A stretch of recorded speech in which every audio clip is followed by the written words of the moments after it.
Be be انداز سے خطبہ دے رہی تھی. یزید کے گھر کی محل کی دیواروں نے علی کا لہجہ نہیں سنا تھا, علی کا عزم نہیں سنا تھا, علی کا استقلال نہیں سنا تھا. سکینہ ایک ہی وقت میں محمد بھی بن رہی تھی, علی بھی بن رہی تی, عباس بھی بن رہی تھی. بی بی اپنا تعارف بڑھاتی جا رہی تھی. بی بی کبھی زمین کے فضائل پڑھتی تھی, کبھی آسمان کے فضائل پڑھتی تھی. بی بی اپنا تعارف کرواتی اتنا خطرناک تعارف ہو گیا کہ یزید کے محل میں, یزید کے گھر کے اندر بیٹھی تینوں خواتین کے جسم پہ لرزہ طاری ہو گیا. یہ کون بچی ہے جو اتنا خطرناک تعارف کروا رہی ہے؟ اتنا خطرناک تعارف کروانے کے بی بی نے یزید کی بیٹی کی طرف دیکھا اور دیکھا اب تو بتا تو کس کی بیٹی ہے.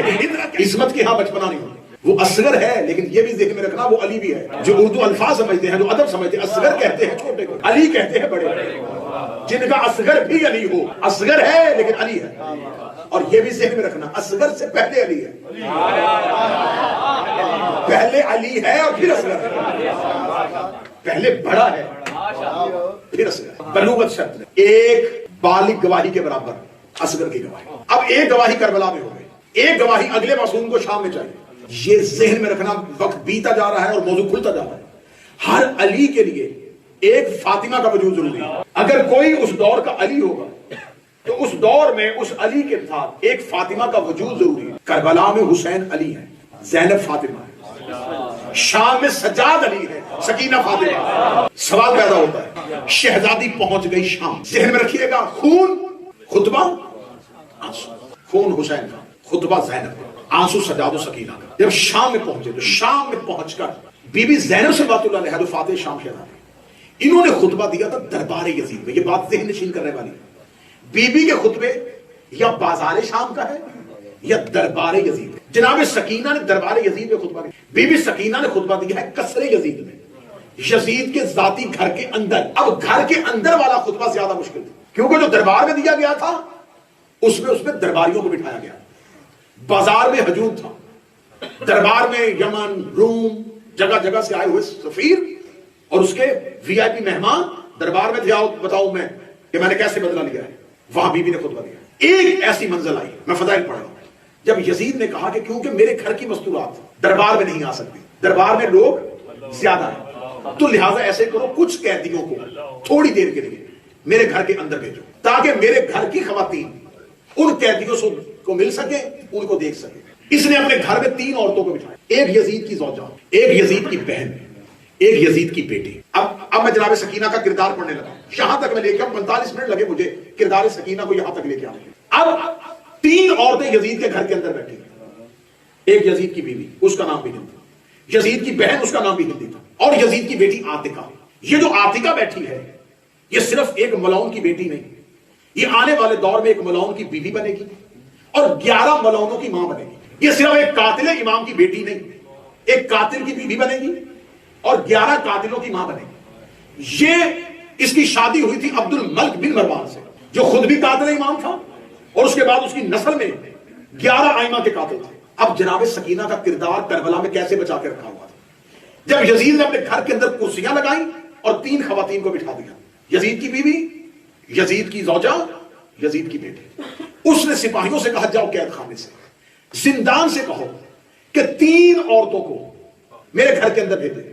جب سپاہی گئے اور سجاد سے کہا کہ علی ابن الحسین ہمارے حاکم نے اپنے گھر کے اندر ایک محفل کا انتظام کیا, اس نے اپنے گھر کی خواتین کو قیدیوں سے ملا دیا, تو 3 خواتین کو گھر کے اندر بھیج دیا. اب سید الساجدین نے بی بی زینب کی طرف دیکھا. عربوں کے ہاں قانون پایا جاتا تھا, میدان جنگ میں سامنے والے مد مقابل کو دیکھ کے ادھر سے لشکر میں سے بھیجے جاتے ہیں. اب میں حملہ سکینہ پڑھنے لگا. جیسا کہ پہلی جنگ ہوئی تھی اسلام کی بدر, کافروں میں سے آئے تو ادھر مسلمانوں میں سے 3 لوگ گئے. کافروں نے کہا ہم نہیں لڑیں گے, ہمارے ہم نسب بھیجو, ہم نے بھاری برابری کے بھیجو.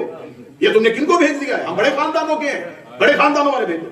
لہذا جیسے سامنے والا حملہ کرے ادھر سے ویسا ہی بھیجنا پڑتا ہے. اب یہاں پر 3 کردار نے یزید کے گھر میں بیٹھے ہوئے. یہ 3 تاریخ کے ایسے لوگ بیٹھے ہوئے ہیں جن سے آگے مرتب ہونی ہے کہانی.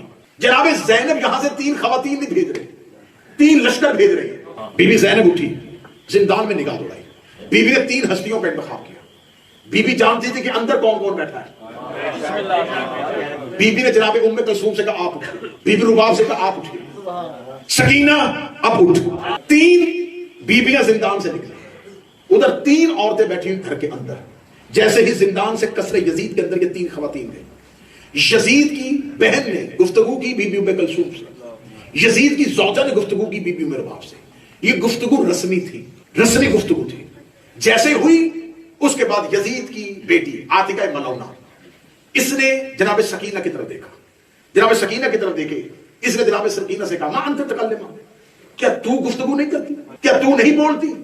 اتنا کہنا تھا.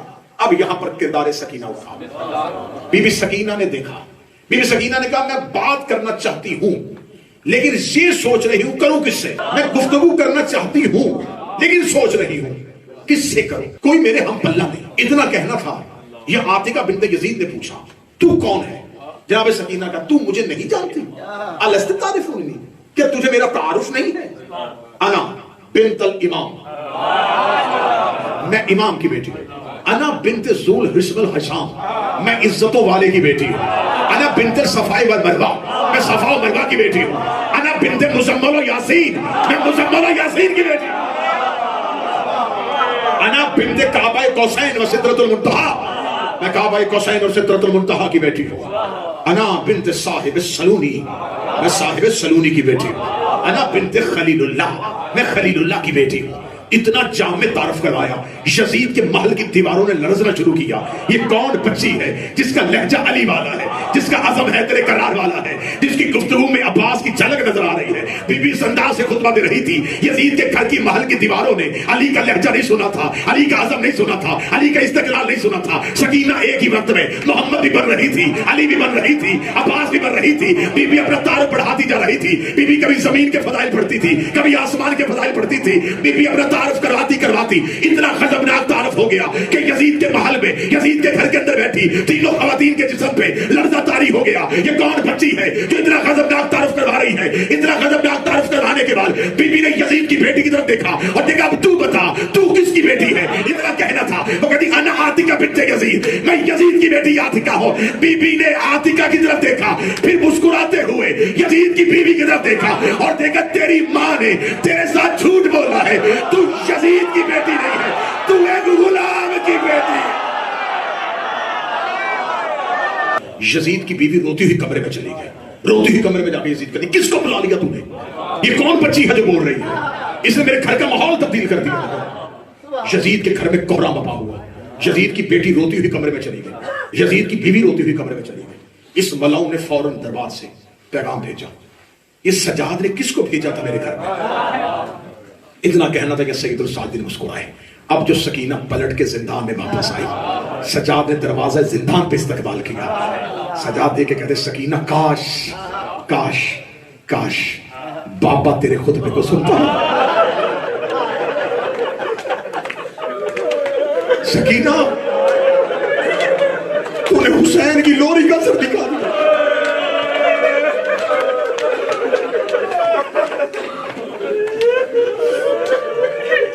ایسے مولا سجاد نے استقبال کیا جیسے خیبر سے واپسی پہ حیدر کا رسول نے استقبال کیا. بار بار سکینہ کا ماتھا چوما اور میں امام ہو کے قربان جاؤں. سکینہ ایسا خطبہ دے کے آئی ہے یزید کے گھر کے اندر. یزید کے گھر میں کوہرام بپا ہوگی. مولا سجاد نے یوں سکینہ کو سینے سے لگایا.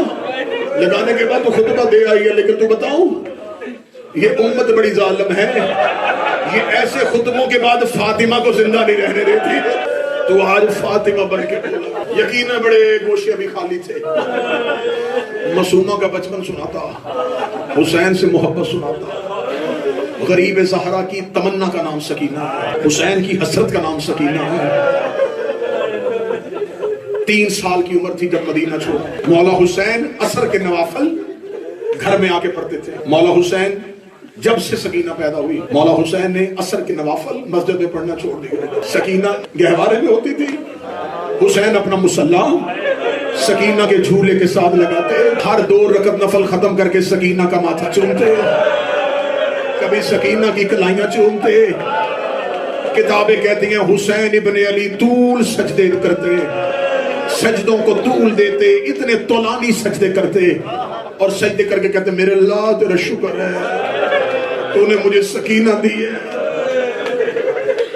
کتابیں کہتی ہیں مولا حسین جناب سکینہ کے ملنے پہ اتنا شکر پروردگار کرتے جیسے زہرا کے ملنے کے بعد رسول کی عطا۔ جب تک گہوارے میں تھی حسین اپنا عصر کے نوافل کا مصلح سکینہ کے گہوارے کے ساتھ کرتے، سکینہ چلنے کے قابل ہو گئی۔ کتابیں کہتی ہیں اب بیٹی باپ کا انتظار کرتی تھی، اب حسین گھر آتے تو صحن میں 2 مصلے بچھے ہوتے، ایک میں بیٹی بیٹھی ہوتی، ایک میں بابا آ جاتا، سکینہ اپنے بابا کے ساتھ نماز پڑھتی، حسین کھانا کھاتے تھے۔ کتابیں کہتی آغا مہدی لکھنوی کی کتاب ہے، سکینہ اپنے ہاتھوں سے لقمے توڑ توڑ کے حسین کو کھلاتی، حسین چھوٹے چھوٹے لقمے توڑ کے سکینہ کو کھلاتی۔ یہ محبت کا عالم، ایسے باپ اور بیٹی مدینہ میں رہے۔ کتابیں کہتی سوتی ہی حسین کے سینے، سکینہ ماں کے پہلو سے واقف ہی نہیں تھی، سکینہ سوئی ہی حسین کے سینے۔ اشتباہ ہوا، کچھ لوگوں نے تاریخ میں لکھا نہیں یہ بیٹی سکینہ، یہ رقیہ تھی، نام اس کا رقیہ تھا۔ آج بھی شام جاؤ رقیہ لکھا ہوا ہے، میں نے اس پہ پوری تحقیق کی۔ عرب کے لوگ کہتے ہیں کہ کیونکہ سجاد نے معصومہ زندان کے اندر دفنائی تھی، معصومہ کی قبر چھپا دی تھی۔ 132 ہجری تک تو بنی امیہ کی حکومت رہی ہے، 132 ہجری تک لوگوں کو پتہ ہی نہیں چلا کہ حسین کوئی بہن دفنا گیا۔ 132 ہجری کے بعد لوگوں کو پتہ چلا یہاں کوئی قبر بھی ہے۔ پھر انہوں نے یہ کس کی قبر ہو سکتی ہے؟ زینب، فرمایا نہیں وہ تو مدینہ چلی گئی۔ کلثوم کہتے نہیں اس کا بھی مدینہ جانا، اس کا نوحہ ہے مدینہ میں۔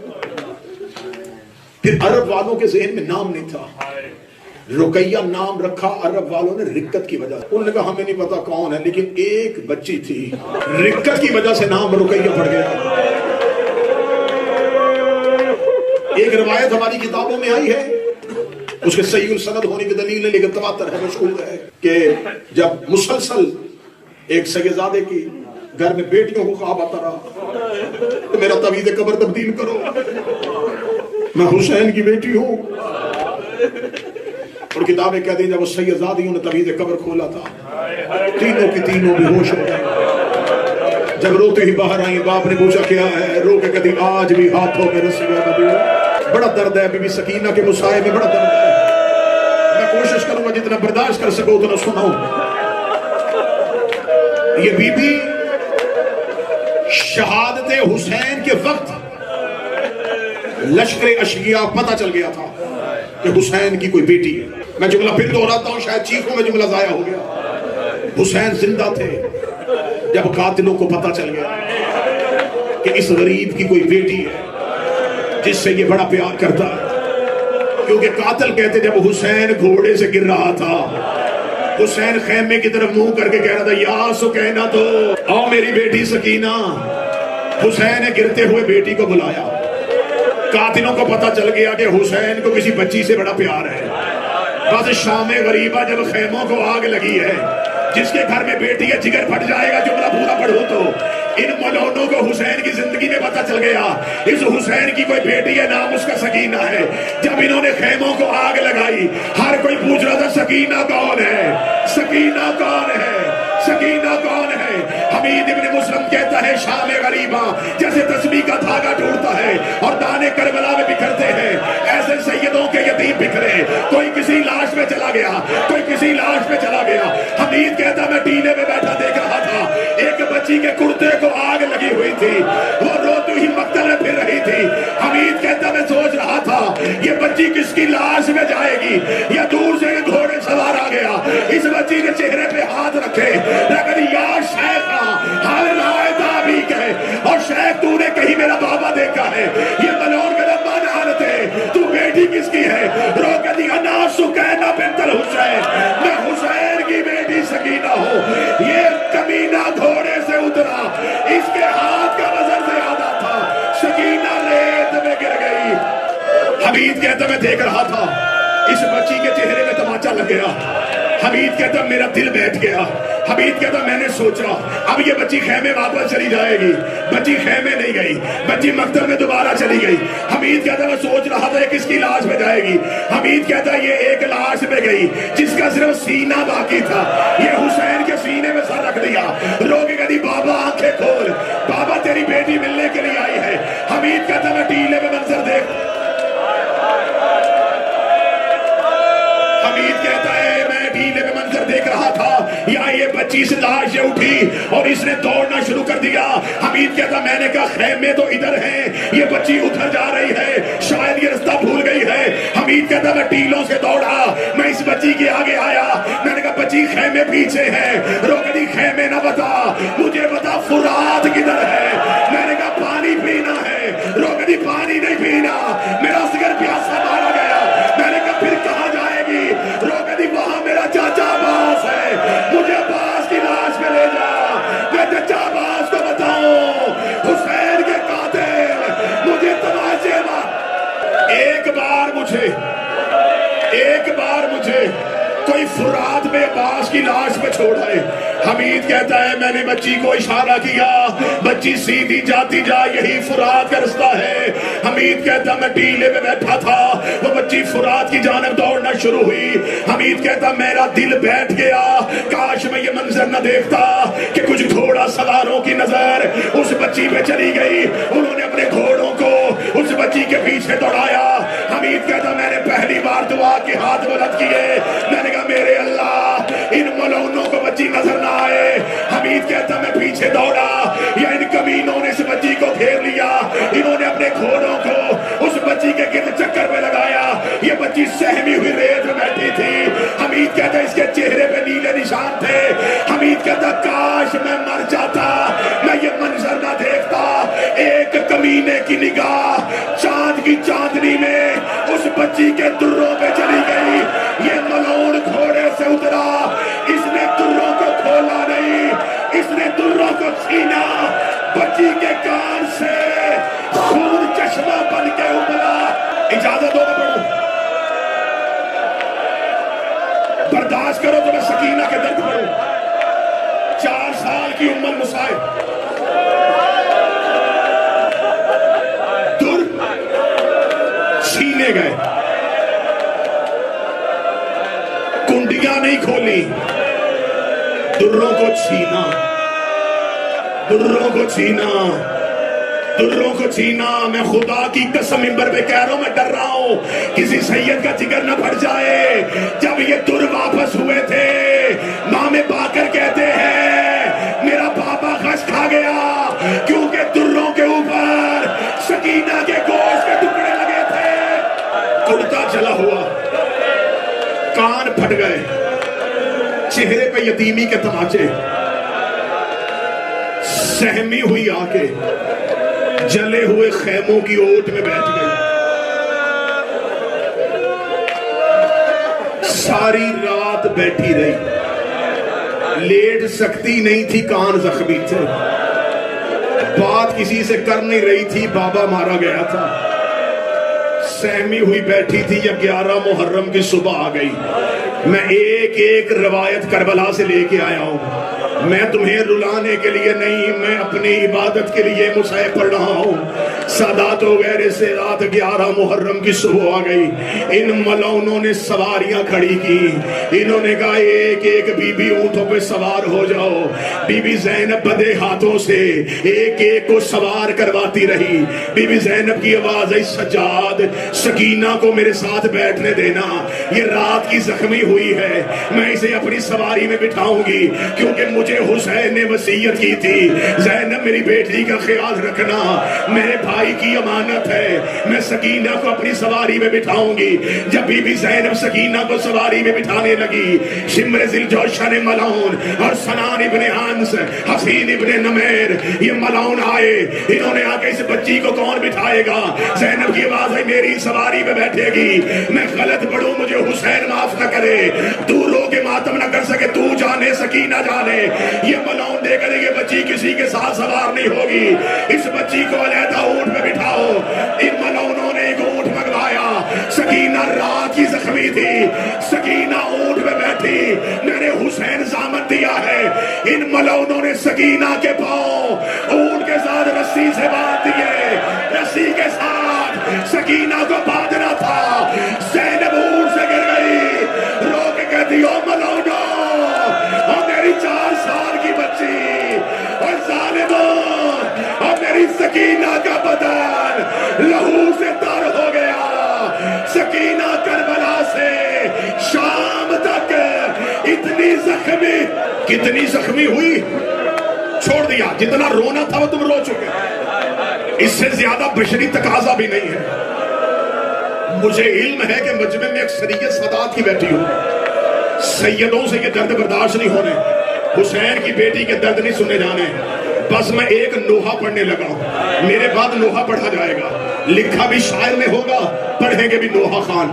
میں وہ نوحہ پڑھنے لگا ہوں جو خود سکینہ نے پڑھا تھا، اپنی غربت میں پڑھا تھا. جب سکینہ کی آخری رات آ گئی، روتی ہوئی سجاد کے قریب آئی. رو کے کہتی سجاد، آج میں تجھ سے کچھ باتیں کرنا چاہتی ہوں. مولا سجاد نے سکینہ کو زانوں میں بٹھایا. رو کے کہتی آج تجھے امام سمجھ کے نہیں، آج تجھے بھائی سمجھ کے نہیں، آج میں ایسے باتیں کروں گی جیسے بیٹیاں باپ سے کرتی ہیں. سجاد کی آواز آئی سکینہ بول، میں تیرا بھائی نہیں، میں تیرا باپا ہوں. اتنا کہنا تھا. اپنے زخمی ہاتھوں سے سجاد کا چہرہ ڈھونڈا، سجاد کی داڑھی پہ ہاتھ رکھے. رو کے دی سن پھر سجاد، 11 محرم سے لے کے اب تک میں نے کچھ درد تجھے نہیں بتائے. آج سکینہ کی آخری رات ہے، آج سکینہ سے درد سن لے. سجاد کی آواز آئی بول سکینہ. رو کے کہتی میرا پہلا درد سن لے. سجاد مجھے تیری جوانی کی